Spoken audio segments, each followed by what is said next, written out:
વાંધો નહીં. Mandela art તમે મને કીધું, Yes, sir. એ ખાલી ભારતમાં જ ફેમસ છે કે વર્લ્ડ વાઇડ છે?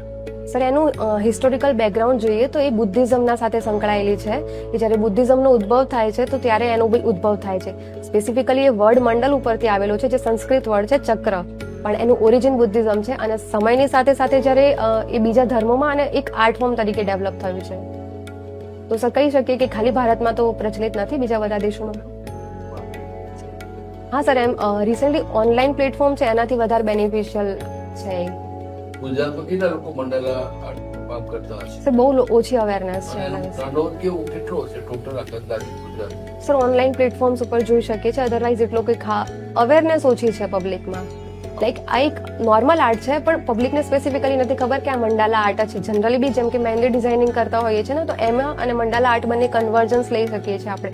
અમુક ડિઝાઇન્સ વગેરે સેમ હશે, પણ એનું પ્રોપર કમર્શિયલાઇઝેશનનું લેવલ હજી ઓછું છે.